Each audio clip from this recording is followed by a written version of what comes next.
नमस्कार, फाइटर समाचार में आपका स्वागत है। पेश आज 1 अगस्त दोपहर 3 बजे राजस्थान की खास खबरें।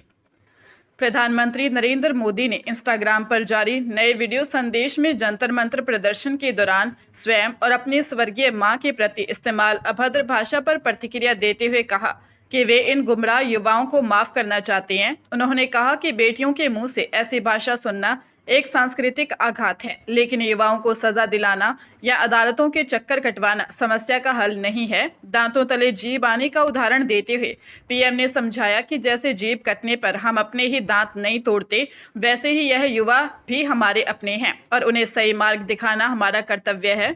उन्होंने युवाओं से अपनी गलतियों से सीखकर देश की प्रगति में सहभागी बनने का आह्वान किया। इसी बीच राष्ट्रपति द्रौपदी मुर्मू ने लोक परीक्षा अनुचित साधनों की रोकथाम संशोधन कानून 2026 को अपनी स्वीकृति प्रदान कर दी है। कांग्रेस प्रदेशाध्यक्ष गोविंद सिंह डोटासरा के व्यक्तिगत ब्रांडिंग वाले बयान के बाद शुरू हुए सियासी विवाद पर पूर्व मुख्यमंत्री अशोक गहलोत ने सफाई दी। उन्होंने कहा कि कल कोई ज्वाइनिंग नहीं थी, ज्वाइनिंग नेताओं की होती है, कार्यकर्ताओं की नहीं। साथ ही कहा, अध्यक्ष जी ने कोई नाराजगी नहीं जताई है, कांग्रेस पूरी तरह एकजुट है। नाराजगी न उनकी है न मेरी है, वो तो उन्होंने जो महसूस हुआ वो उन्होंने बता दिया। गहलोत ने कहा कि पूर्व मंत्री महेंद्रजीत सिंह मालवीय के साथ आए लोग कार्यकर्ता थे, वे केवल मिलने आए थे और बाद में पीसीसी अध्यक्ष से भी मिलने वाले थे। न ज्वाइनिंग हुई न इसकी कोई चर्चा थी। कार्यकर्ता आते जाते रहते हैं, उनका स्वागत होना चाहिए। वही डोटासरा के बयान के बाद कांग्रेस के प्रदेश उपाध्यक्ष संदीप चौधरी ने नाम लिए बिना कहा, अरे गहरे नत्थु गहरे कुछ बन जाते हैं तो पागल हो जाते हैं। संदीप चौधरी अशोक गहलोत के समर्थक माने जाते हैं। एसीबी ने श्रीगंगानगर हनुमानगढ़ जिले से जुड़े रिश्वतखोरी के 2 अलग अलग मामलों में एफआईआर दर्ज की है। पहले मामले में गढ़साना थाने के एएसआई सीताराम और रेडर कांस्टेबल राकेश मीणा पर चोरी के एक मुकदमे में एफआईआर लगाने के एवज में 5,000 रुपये रिश्वत मांगने का आरोप है। परिवादी संदीप कौर की शिकायत पर सत्यापन के बाद एसीबी ने यह कार्रवाई की, जिसकी जांच बीकानेर एसीबी के इंस्पेक्टर जय कुमार कर रहे हैं। वह दूसरे मामले में हनुमानगढ़ की संग्रिया तहसील के हरिपुरा पटवार हलका में तैनात पटवारी संदीप स्वामी पर किसान शंकर लाल ने नहरी जमीन का खाता विभाजन करने के एवज में 8,000 रुपये रिश्वत मांगने का मुकदमा दर्ज करवाया है। एएसपी सुधा पालावत के निर्देशन में सत्यापन के बाद दर्ज इसकी जांच श्रीगंगानगर एसीबी चौकी के इंस्पेक्टर राजेंद्र कुमार को सौंपी गई है। दोनों ही मामलों में ट्रैप से पहले भनक लगने के कारण आरोपियों को रंगे हाथों नहीं पकड़ा जा सका था। श्रीगंगानगर के गांव 3C बड़ी में एक कलयुगी भाई संतोष सिंह ने अपनी 42 वर्षीय बड़ी बहन लालूबाई की हत्या कर दी। हिंदमलकोट थाना पुलिस ने मौके पर पहुंचकर शव को कब्जे में लिया और आरोपी को डिटेन कर लिया। मृतका के चचेरे भाई अमरजीत सिंह के परिवार पर हत्या का मुकदमा दर्ज किया गया है। पुलिस के अनुसार 40 वर्षीय आरोपी संतोष सिंह ने 3 दिन पहले अपनी अलग रह रही पत्नी को वापस लाने की बात पर पिता सुरजन सिंह से मारपीट कर उन्हें गंभीर घायल कर दिया था, जिनका अस्पताल में इलाज चल रहा है। पिता पर हमले के बाद से लालूबाई डर के मारे अपने चाचा के घर सो रही थी। आरोपी उसे चाय बनाने के बहाने अपने घर बुलाकर लाया और हमला कर उसकी हत्या कर दी। पुलिस ने एफएसएल टीम संग साक्ष्य एकत्र किए। कोटा पोक्सो कोर्ट ने 9 साल की बालिका से छेड़छाड़ के 2 साल पुराने मामले में बड़ा फैसला सुनाते हुए मंदिर के 75 वर्षीय दोषी पुजारी को 5 साल के कठोर कारावास की सजा सुनाई है।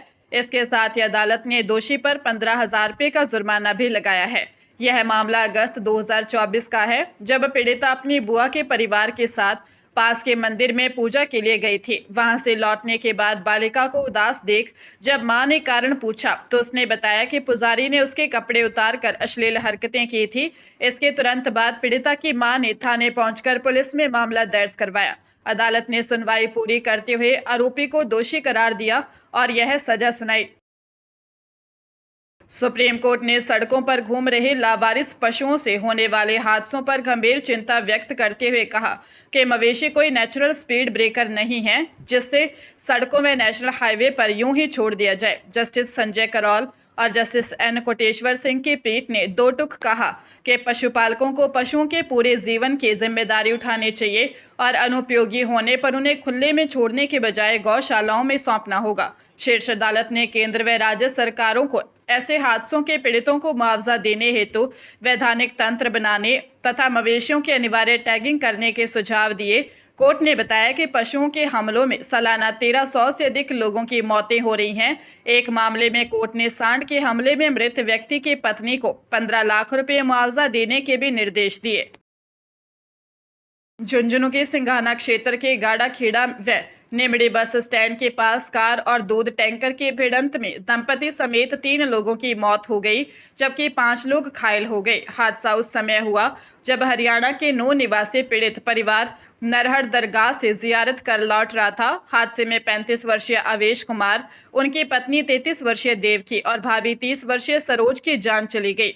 वही अवेश की मां रामवती, बेटे कुणाल व दीपेन, पड़ोसी संजय और भांजी पावी गंभीर घायल हो गए। घायलों का इलाज झुंझुनू के बीडी के अस्पताल में जारी है। थानाधिकारी सुगन सिंह के अनुसार देवकी व सरोज की मौके पर ही मौत हो गई थी, जबकि आवेश ने इलाज के दौरान दम तोड़ दिया। पुलिस ने शवों का पोस्टमार्टम करवाकर जांच शुरू कर दी है। हरियाणा के यमुनानगर में पंजाब के अमृतसर से सोना सप्लाई करने आए सराफा व्यापारी जयपाल सिंह और उनके बेटे इंद्रवीर के साथ पंचकुला सहारनपुर हाईवे पर खंडेवाला मेला वाली मार्ग पर दिन दिहाड़े सनसनीखेज लूटपाट की गई। बाइक सवार 2 बदमाशों ने गाड़ी रुकवाकर व्यापारी के बेटे के सिर पर पिस्टल तान दी और विरोध करने पर व्यापारी को गंभीर घायल कर दिया। बदमाश गाड़ी का शीशा तोड़कर और हथियारों के बल पर बैग में रखा करीब 1 से 2 किलो सोना लूटकर फरार हो गए। घायल व्यापारी को तुरंत नागरिक अस्पताल पहुंचाया, जहां उनका इलाज चल रहा है। सूचना मिलते ही थाना छप्पर पुलिस और सीआईए 1 की टीमें मौके पर पहुंच गई। पुलिस ने पूरे इलाके की नाकाबंदी कर सीसीटीवी फुटेज और तकनीकी साक्ष्यों के आधार पर आरोपियों की तलाश शुरू कर दी है और मामले की गहनता से जांच की जारी है। श्रीगंगानगर जिले के सूरतगढ़ के अपर जिला एवं सत्र न्यायाधीश महावीर सिंह चारण ने वर्ष 2018 के चर्चित डोडा पोस्त तस्करी मामले में बड़ा फैसला सुनाते हुए 3 दोषियों प्रकाश पुत्र बगडाम, नरपतराम पुत्र सोहनलाल तथा बलराम पुत्र हिमताराम को 15-15 वर्ष के कठोर कारावास और 2-2 लाख रुपए के अर्थदंड की सजा सुनाई है। अपर लोक अभियोजक संजय सोडा के अनुसार 7 मार्च 2018 को तत्कालीन सिटी थाना प्रभारी निकेत पारिक की पुलिस टीम ने मानकसर चौराहा पर नाकाबंदी के दौरान अनूपगढ़ से आ रही स्कॉर्पियो से 12 कट्टों में भरा 2 क्विंटल 67 किलो डोडा पोस्त जब्त किया था, जिसे एक रेनॉल्ट कार एस्कॉर्ट कर रही थी। जांच अधिकारी कृष्ण कुमार बलौदा और सुरेंद्र पचार ने विवेचना पूरी कर एनडीपीएस एक्ट की धाराओं के तहत न्यायालय में चालान पेश किया। 8 वर्ष तक चले मुकदमे में अदालत ने 20 गवाहों व 108 दस्तावेजी साक्ष्यों का गहन परीक्षण कर 3 आरोपियों को सजा सुनाई। अलवर जिले के बड़ौदा मेव दिल्ली मुंबई एक्सप्रेस वे पर बड़ौदा मेव के पास एक भीषण सड़क हादसे में जयपुर निवासी भाई बहन समेत 3 लोगों की मौके पर ही मौत हो गई। हादसा उस समय हुआ जब दिल्ली की तरफ जा रहा एक तेज रफ्तार ट्रक आगे चल रहे मिट्टी से भरे डंपर में पीछे से जा घुसा। टक्कर इतनी जोरदार थी कि ट्रक का कैबिन पूरी तरह चकनाचूर हो गया। पुलिस ने क्रेन की मदद से दोनों वाहनों को अलग किया और शवों को बड़ौदा मेव सीएचसी पहुंचाया। मृतकों की पहचान जयपुर के सांगानेर निवासी 20 वर्षीय अंशु सिंह, उसकी बहन 18 वर्षीय सलोनी सिंह और ट्रक चालक यूपी निवासी 31 वर्षीय विकास कुमार के रूप में हुई है। एएसआई हंसराम के अनुसार तीनों शवों का पोस्टमार्टम करवाकर परिजनों को सौंप दिया गया है तथा मामला दर्ज कर दुर्घटना के कारणों की जांच शुरू कर दी गई है। पंजाब के होशियारपुर जिले के होशियारपुर फगवाड़ा रोड पर मैटियाना से चब्बेवाल मार्ग पर बीती रात करीब 1 बजे हुए दर्दनाक हादसे में एक ही परिवार के पति, पत्नी और एक बच्चे की मौत हो गई, जबकि उनका दूसरा बच्चा गंभीर घायल हो गया, जिसे अस्पताल में भर्ती करवाया गया। मैटियाना थाना प्रभारी राजेंद्र सिंह के अनुसार परिवार फगवाड़ा से चब्बेवाल जा रहा था और सामने से आ रहे वाहन की तेज रोशनी से बाइक अनियंत्रित होकर एक टिप्पर से टकरा गई। मृतक मूल रूप से जम्मू कश्मीर के रहने वाले थे और वर्तमान में चब्बेवाल में रह रहे थे, जिनकी अभी औपचारिक पहचान नहीं हो पाई है। पुलिस ने शवों को सिविल अस्पताल के शवगृह में रखवाकर अज्ञात वाहन चालक के खिलाफ मामला दर्ज कर लिया है और परिजनों के पहुंचने के बाद आगे की कार्रवाई व पोस्टमार्टम किया जाएगा।